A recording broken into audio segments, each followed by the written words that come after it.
Welcome back to another episode of Rock Boys Football. 5 breakout players for the Oregon Ducks heading into the 2024 year until this was a lot harder to do than a lot of other Power 5 teams across the country. I'm looking at this roster. There's so much returning production. There's so much talent coming through the transfer portal. They have some loaded underclassmen that I think would break out on a lot of Power 5 teams that really just might not get the opportunity because how deep and how talented this Oregon team is heading into 2024. But I do have 5 names. Really excited to get into this one. Before we do, just as always, want to say thank you to you guys and a massive shout out to the Oregon Duck fans. I got the Oregon Ducks merch on right now. You guys continue to show a ton of love, a ton of support to the boys. Cannot thank you guys enough. If y'all do enjoy the content, consider subscribing to the channel. And more importantly, I would love to hear some names in the comment section that you guys have as your breakout players. The best part about doing this is learning from you guys, talking ball with you guys in the comment section. So throw your breakout players in the comment section. Dill, getting into this one. My first one I want to talk about, Kenny Sadik going into his second year. And I mean, you have one of the better tight ends in the country in Terrence Ferguson coming back. Why I picked Kenny Sadik as my number 1 breakout player, just kind of a different flavor than Terrence Ferguson. Terrence Ferguson is about as solid and as good as it gets, being that prototypical tight end. Oregon likes to run a lot of 12 personnel. There's going to be a lot of opportunity for a guy like Kenny and Sadik to get on the field. And you talk about a matchup nightmare. You talk about a 6'3", 220-plus pound body that runs an 11-second 100-meter dash that can operate in space just about as good as any tight end in the country. Terrence Ferguson, your more traditional tight end. Though I see Kenny Sadik being that matchup nightmare, splitting him out wide and just going to work in this passing attack over the middle of the field. That short intermediate route concepts that, again, Dylan Gabriel thrives off throwing to. Yeah, I'm with you. I just think, again, you got your guy back who kind of is your all down every play kind of tight end in Terrence Ferguson, but I mean, he's not a game changer. Kenyon Sadik, if he puts it together and plays the way like up to what his capabilities are, what we've seen in the past, what we know about his athleticism, I mean, he's the type of guy that just puts teams in a lot of conflict again with all those wide receivers and their ability to probably get down the field, being able to work up the middle. I think with Kenyon Sadik in a way that really strikes fear in defenses, that would make a big difference. And another concept that I see them going to so much, and they did it a lot to like a guy, Patrick Herbert, like that play action, leak your tight end in the flat, get him in space. Like Kenny Sadik's going to thrive with the football in his hands. And it sounds like I'm higher than you on Terrence Ferguson in terms of I think he is, and I would say, hey, name me 5 better tight ends in the country than Terrence Ferguson. But I get where you're coming from. You talk about game changer, a guy that is just a matchup. Well, Terrence Ferguson just doesn't exactly like he doesn't run by linebackers. He's not like got incredible size. He catches everything. He runs really good routes. He is what he is. But like again, Kenyon Sadik, so like you look at those ultra good tight ends around the like the Kyle Pitts. I think that's where we're looking on the same wavelength there. That's kind of where I see Kenny Sadik as just being a game changer at that tight end position. Dill, next breakout player, and you could argue that he already broke out in 2023.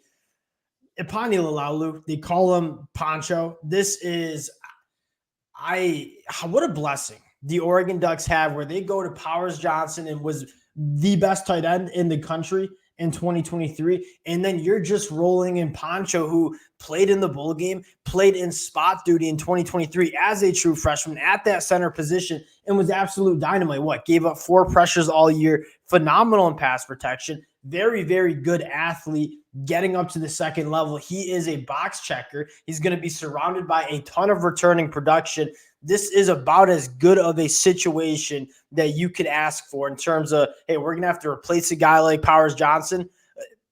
Big Poncho is a very, very valuable replacement.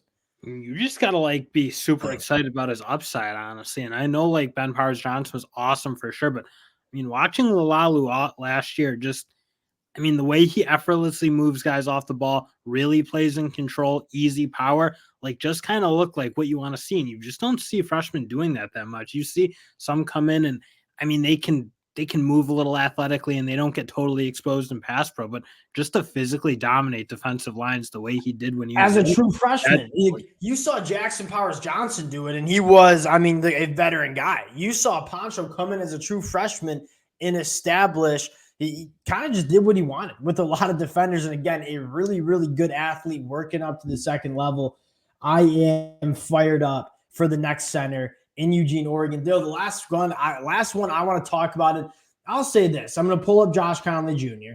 And Josh Conley Jr., the reason I have him as a breakout player, Josh Conley Jr. broke out last year. He was a very, very good tackle for the Oregon Ducks. The reason I'm including him in this list, I think you're looking at a great offensive tackle at the college football level. I think you're looking at potentially a top 10 NFL draft pick. All those traits are there. You saw some growing pains. You saw some pre-snap penalties. You saw some holdings. But towards the end of the year, when he really got his feet under him, you started to see him emerge as a difference maker at that tackle position. If he takes that step, like what that step looks like for me with Josh Conley Jr. is All-American, top 10 NFL draft pick. I think he can be potentially that next special offensive tackle coming out of this Oregon Ducks program. And honestly, the reason I think it's fair to say breakout, because like he did struggle a little bit early, but you saw how much better he got. That was like the big thing you kind of look at when him and Harper started to play more as a unit,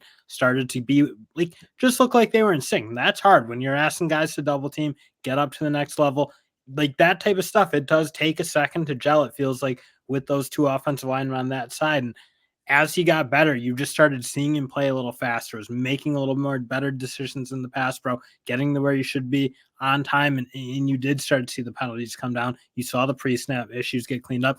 And then the pass pro is what really improved. I mean, he always kind of could move guys around, but you started to see him in pass pro just look comfortable, kind of play athletic the way you just the way you physically know where you can. But once his like game and he got comfortable at that position, you really started to see him play good football. All right, we're going to move to the defensive side of the football. We limit it to 5, but I'm just going to change the rules a little bit. Hey, at the end of the day, we're just talking to our microphones. We don't have any rules here. There are no rules here.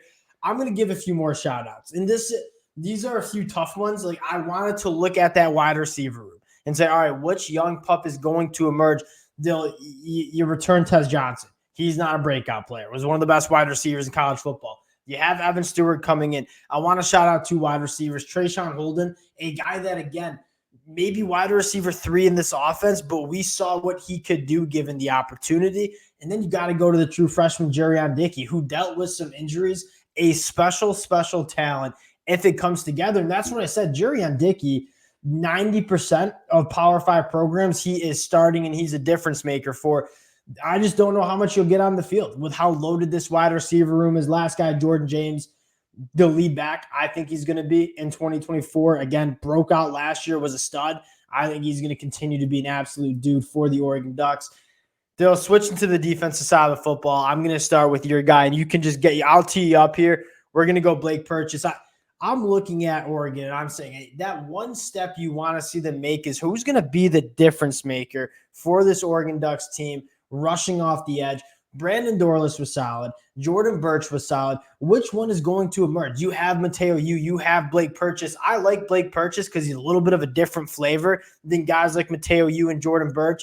Blake Purchas, 2024. How are we feeling? Yeah, and when you watch Blake Purchas, like especially when you watch him as a true freshman, you just like he looks the part. I mean, that is one difference immediately. As a freshman, you look at like, oh, who's this number 17 guy and why isn't he starting? I mean, physically looked ready, lean, jacked out of his mind, just looked like what you want to see from a defensive end at the college level.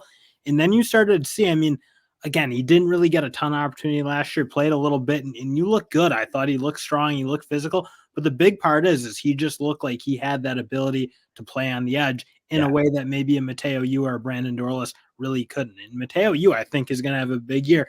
But you're right, he's a different flavor than what Blake Purchas is. Blake Purchas, I think you're looking for a guy who moves a little better, is a little smoother, and can hopefully be a little bit of a better threat on the edge. And that's something Oregon just really didn't have last year. Yeah, you got a lot of, Dan, but this is Dan Lanning's, this is his MO for edge rushers, even going back to his time at Georgia. Hey, we want those heavy hands, those guys who are collapsing pockets. That's Jordan Birch. That's Mateo That is a guy like Johnny Bowens. Blake Purchas, smooth as butter, really flexible, challenges offensive tackles with that speed around the edge. That's why I'm going with Blake Purchas. You can please, I hope people just kind of get in the comment section and say Mateo Yu, Johnny Bowens, because those are guys I'm very excited about as well. But Blake Purchas takes the cake. Dill, I'm going to stick to the defensive line because, again, you look towards the back end of that Oregon Ducks, the secondary and linebacker room. It is a lot of returning production. It is a lot of guys coming through the transfer portal. What I'm looking at is what does the depth look like on the interior of that defensive line. You have some guys coming in that I'm super excited about. And I'm not going to say true freshmen or breakout players because we don't know what they are yet. Aiden Breland, Jericho Johnson. I'm definitely leaving one out. Zadavian Sims, another guy that I'm excited about.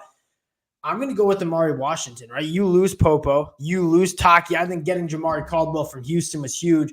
Dill, Amari Washington, it's rare to see freshmen on the inside of that defensive line come in, be physically ready to play. I thought he looked good in the bowl game. You get that second offseason under his belt. You kind of get that grown man strength going into year two. I think he's a guy that doesn't necessarily stuff the stat sheet, but I think he could have a bigger impact than guys like Popo and Taki because he has that size that those two have, but I think a little bit more juice in terms of the lateral movement and the athleticism. Sign me up for Amari Washington, having a little bit of a breakout year here. And just like you can tell there's a different level of explosiveness between him and some of those guys you just mentioned. Because like when he puts his hands on guys, you see the stun. You see them knock him back a little bit. And you didn't always see that from some of the Oregon defensive linemen. They played pretty good football. I did like what Popo Amave did for them, but they didn't have guys who just looked like they were a total handful to deal with. I mean, again, Amari Washington, we only really got to see him in that bowl game, but when he was putting his hands on guys, you just felt like, ooh, I kind of like this. This is what I want to see from my defensive tackles. That's kind of what I felt like watching him play. Is it fair to have Jaleel Florence as breakout player? Probably not. I mean, unless if he's going to turn into like a 1-1 type guy. I thought he was like really good last year. So it's like, again, there's a lot of things with Oregon where I'm looking at this. I'm looking at the back end of this Oregon defense. I'm like, all right, Jabbar Muhammad, he's not breaking out. We know what Jabbar Muhammad is. He's a dog. Jaleel Florence was phenomenal. The guy that I would say is Dante Manning, who I think played phenomenal football for the Oregon Ducks down the stretch, but I don't know how much he's going to play with Jaleel Florence and a guy like Jabbar Muhammad on the outside. You have that Cam Alexander from UTSA. There's a reason that I have Oregon winning the Big Ten. The amount of talent, the amount of returning production, the amount of gets they have in the transfer portal, and the amount of young talent that they have coming up the pipe. They have star talent. They have depth. They have competition in every single room that you want. This is a team that is special. Those are our 5 breakout players. Would love to hear a few names in the comment section from you guys. We always learn a ton. Appreciate y'all rocking with it. And if you guys do enjoy the content, consider subscribing to the channel. Appreciate y'all, and we'll talk to you guys later.